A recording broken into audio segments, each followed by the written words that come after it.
What's going on, guys? Sticks here with the Token Minorities, bringing you the battle for Week 3 of Season 7 of the PPL, and this week we are up against my good buddy Tone and his Miami Malamarlins. And before I get into the team, just a reminder that if you guys like this video, please leave a like, drop a comment, click that subscribe button, helps us out a ton, and lets us do more cool stuff for you guys. And then also check out our Discord that will be linked in the description below, and as always, check out Tone's channel that will be linked in the description. And finally, before I get into the team, just want to give a big shout out to Danza for recording the battle once again. I mean, every week goes above and beyond to help me out, and I really appreciate that.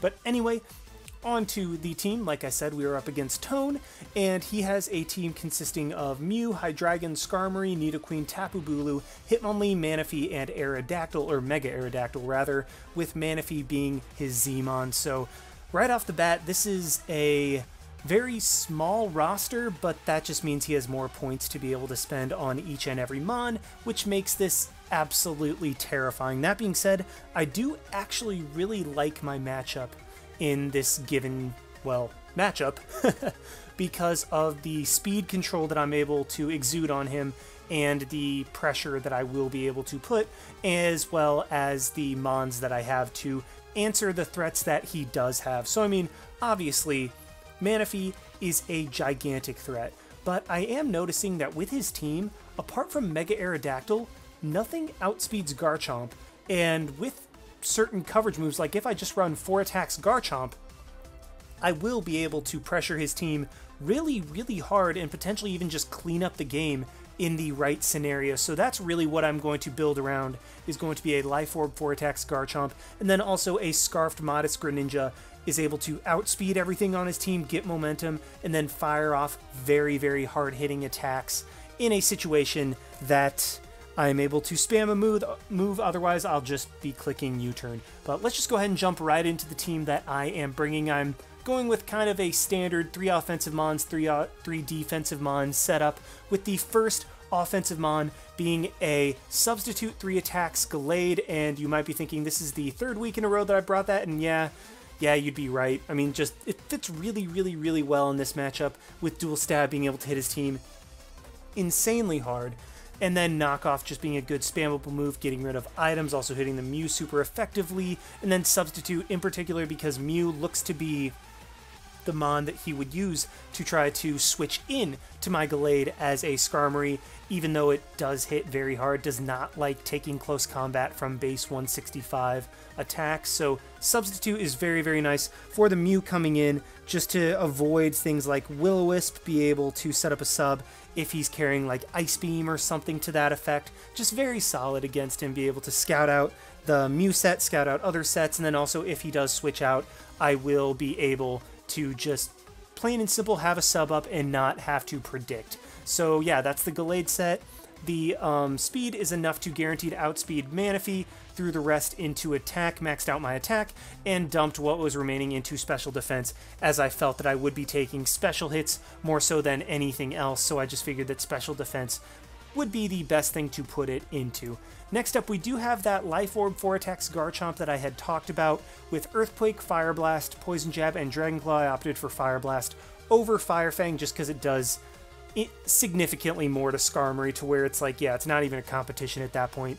But with this coverage, I pressure his team insanely, and if Mega Aerodactyl / his Scarfer is gone and Manaphy is chipped, I just kind of sort of win. Well, also Mew has to be chipped, but basically with not even like an unreasonable amount of chip, Garchomp can very easily just clean up the game, plain and simple.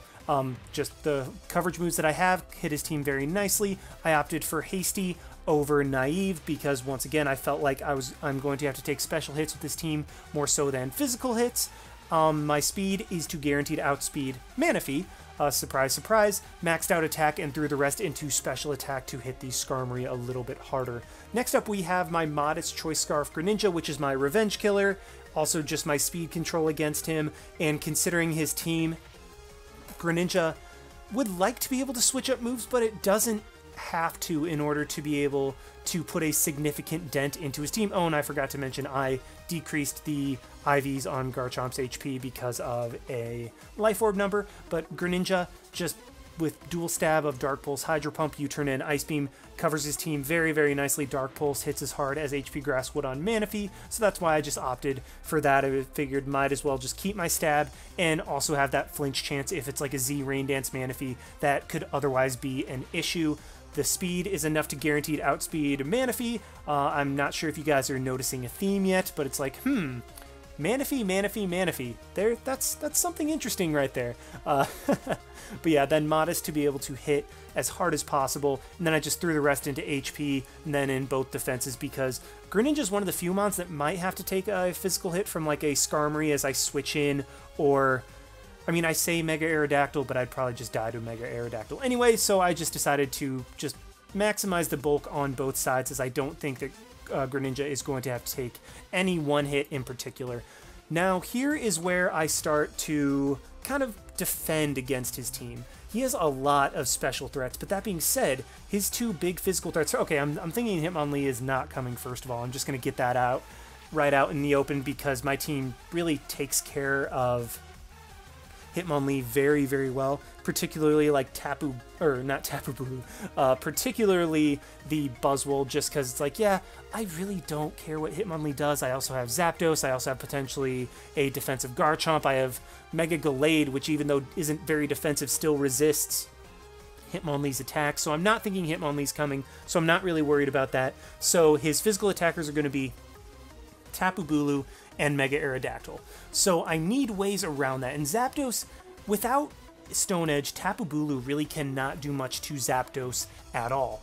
So I was like, okay, I can afford to run just a little bit of defense. I don't even have to dedicate that much defense to Zapdos in order to be able to take on Bulu.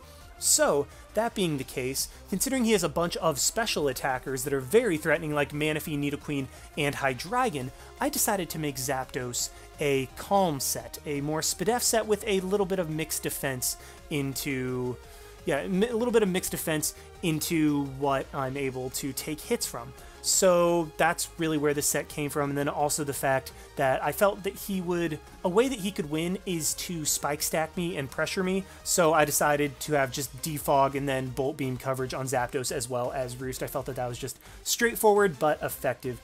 And with the EVs in Zapdos, the speed is enough to guaranteed outspeed Adamant Bulu. The Spadef is enough to, I believe, take 2 Scarf Draco Meteors from Hydreigon, be able to switch in and take both of those. The special attack, I think the special attack was enough to 2-hit KO, I think max HP Manaphy guaranteed. I think like if he went to, like if he was the bold set, like a bold Calm Mind set, I'd be able to hit him with 1 Thunderbolt, and then once he got to +1, like if he tried to Calm Mind up, I'd KO him with the second one. I think that's what I went for with the special attack, and then just dump the rest into defense.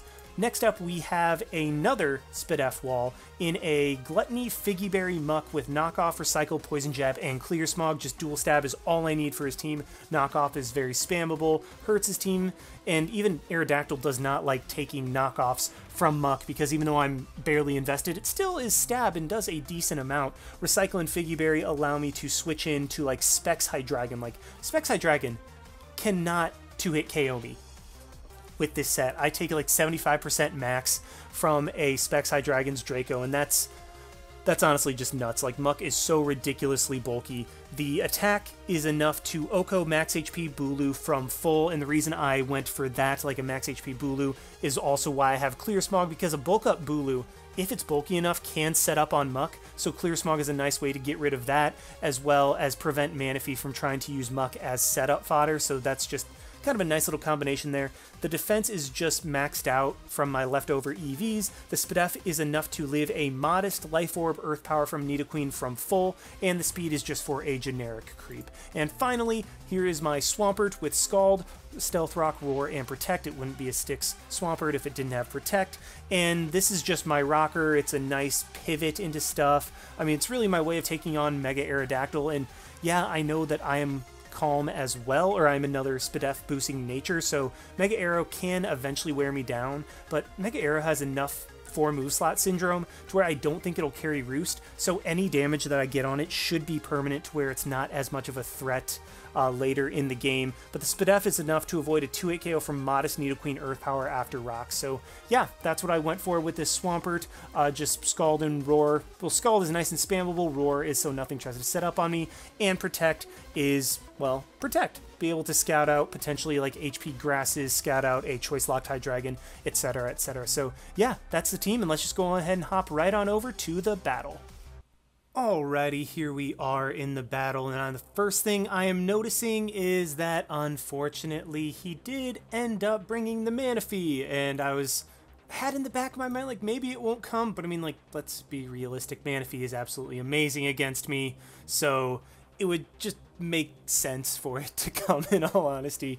But regardless, we don't see the Hydreigon, which is good and bad news. Bad news because I actually felt like I was pretty prepped for it, but good news in that I don't have to deal with it. But the Bulu is there. That's something that I'm 100% going to have to get rid of. But once I get rid of the Bulu, the Aerodactyl, and then Mew and Manaphy are chipped slightly, then Garchomp will be able to just win the game. So that being said, because I have a Scarf Greninja, I'm going to lead off with that in case he wants to lead off with his Nidoqueen or his Mew. I'll just be able to get good switch initiative and potentially scare that out. And yeah, let's go ahead and hop on into it.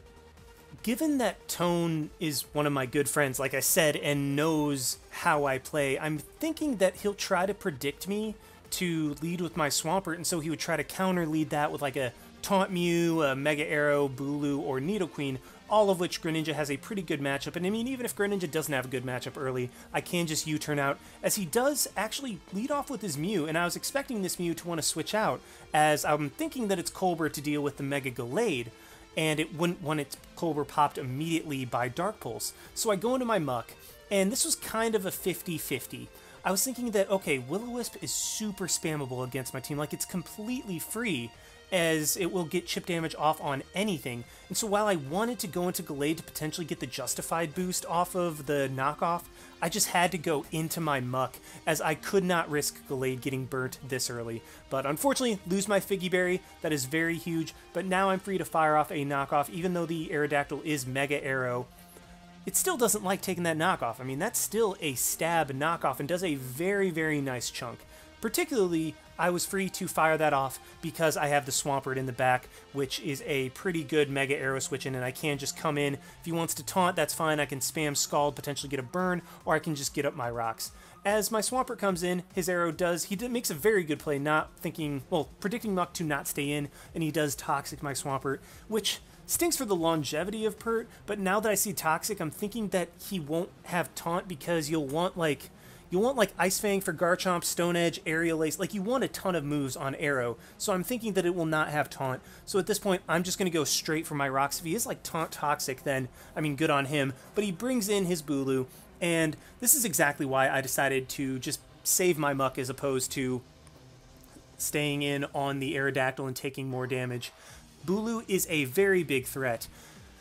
And so even if it is banded, then Muck will get 2-hit KO'd because obviously I don't have my Figgy Berry, which, let me reiterate, is very bad, but at least I will get some very valuable information on the Bulu. He does reveal to have Leech Seed, and that tells me that this is a bulky Bulu. Now against my team, I'm thinking that he would either be an offensive Bulu or a bulky one. I'm not thinking that he would be offensive with Leech Seed. So this tells me that this is almost 100% bulky Bulu, so it will not want to stay in and potentially get poison jabbed by the Muck. So I'm going to go straight for the knockoff. If anything, I'll get rid of Bulu's lefties, but he goes into his Mew, and I'm like, alright, this is going to get a heavy hit off. It's going to get rid of the lefties, but I crit the Mew and knock it out. Now, I'm not going to lie, that 1,000,000,000% mattered. Like, Mew was not going down without that knockoff. And Tone, I'm very sorry, that sucked. Yeah, I mean, this puts me in a phenomenal position with Mew, obviously a bulky Mew, down early, just frees up a lot more of the Mons on my team. But given that Muck is still at a decent amount of health, I'm going to go into my Swampert, which is my Mega Arrow answer. And given that Swampert already has gotten up rocks, even if Mega Arrow like predicted that and then got like 2 crit Aerial Aces, I'm okay with Swampert going down because it's done its job. It's gotten Arrow to the point where it is revenged easily. Like, it's chipped Arrow down to where it can get knocked out. and also it's gotten rocks up even though Skarmory probably has defog, so I'm okay with letting Swampert potentially go down or even just get more heavily chipped by Aerodactyl, because even though Swampert will go down to any single hit, maybe except for like an uninvested, actually no, even like I think an uninvested Skarmory Brave Bird might knock me out from this point, but either way, like I'm okay letting Swampert get this low because it's done its job. Rocks are up, Mega Arrow is down. Now, I just need to get Nidoqueen and Manaphy a little bit more chipped so that Garchomp doesn't have to click Earthquake, because if I can get both of those into range of Life Orb Dragon Claw, then Garchomp can potentially just win the game. I'm going to sack off my Pert to the Nidoqueen as I didn't want to switch anything in. I figured that there was no reason to keep Pert around anymore, maybe for late game rocks, but it was just better to sack it off at that point to get the free switch into Mega Gallade. And even though I know that Tone knows that I'm aggressive, I mean, it's like third level mind games here, I'm thinking that whatever he goes for, if I knock off his Life Orb, will not be able to knock me out. So, I mean, he does get me and stays in, as I could have just gone for a Zen Headbutt and knocked it out. But either way, I got rid of Nidoqueen's Life Orb, put it in range of Life Orb Dragon Claw, and even though Gallade took a big hit, I mean, I still consider that a win, because now Nidoqueen is in range of Life Orb Dragon Claw. All that's left is getting Manaphy in range, and Garchomp will be able to win this game. I decided to go for the Zen Headbutt because I'm like, you know what? No point in over-predicting. If it goes in Skarm, I can just knock that thing off or close combat it.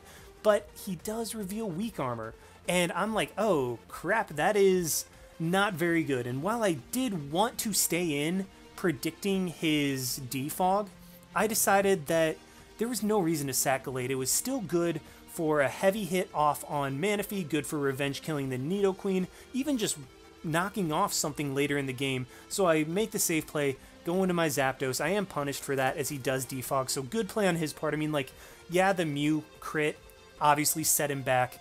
Insane, like, that was huge. Like, the Mew crit was insanely huge, but he is making the plays to try to get back into the game. I go for the safe HP Ice because, I mean, I knew Skarmory wasn't staying in. I wanted to gauge a damage on this Bulu. Confirms that it is 100% a very bulky Bulu. Like I said, I knew that he wouldn't be offensive and Leech Seed, but I mean, I just wanted the confirmation, and at least this way, it's forcing him to stay in and go for an attack to try to get more HP.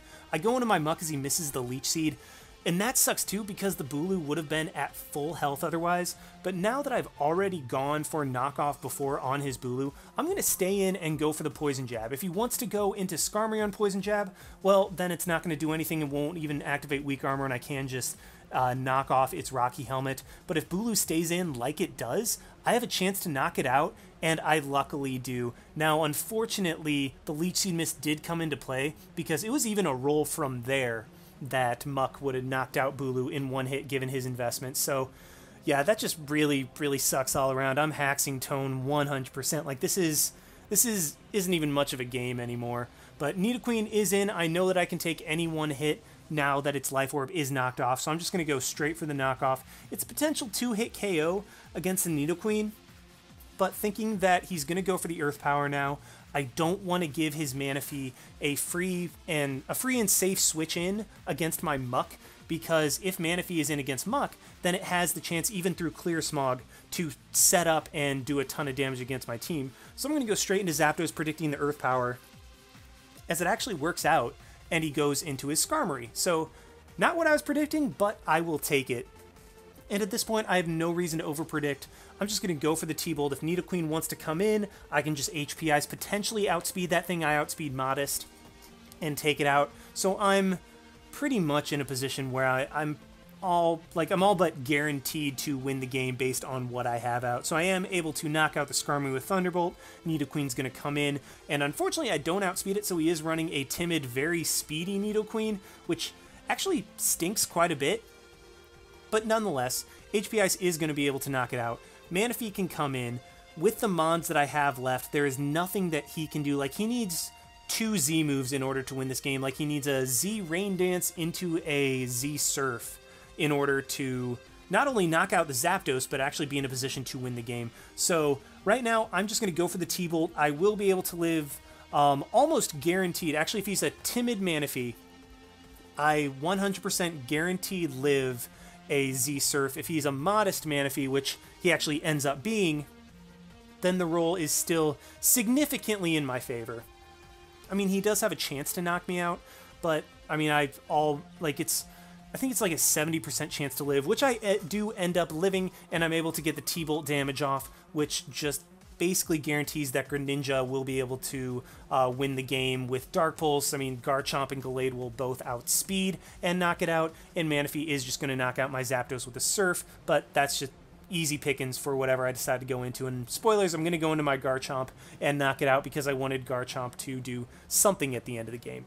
Now, I was talking to him after, and okay, first of all, not going to deny it. That was a 100% hacksy game, and it really sucks because against a good friend like Tone, I wanted that to be a good game. Like, I felt that I had a good game plan. I felt that I built the team well, and I was looking forward to a very good game against one of my good friends. And unfortunately, the hacks just took any chance of it being a good game, and was just like, nah. So, I mean, yeah, Tone, I'm sorry, bud. Like, that was just kind of BS, in all honesty. But we were talking after the game, and he was talking about Rain Dance, man. If he had clicked just Z Rain Dance at that point on Zapdos. But actually, Zapdos still would have lived a Rain Dance boosted Surf at that point anyway, so I still would have gotten the 2 T-Bolts off, or the 1 T-Bolt, and then the second T-Bolt would have KO'd him. So, I mean, I still had the game at that point, but either way, it was just kind of unfortunate. Well, not kind of unfortunate, it was incredibly unfortunate that the game ended that way. We still come out with a 4-0 victory, but not in the way that I would have wanted. So, nonetheless, hope you guys enjoyed watching. Like, comment, subscribe, all that good stuff, and this is Styx, signing out. Why not? See you guys.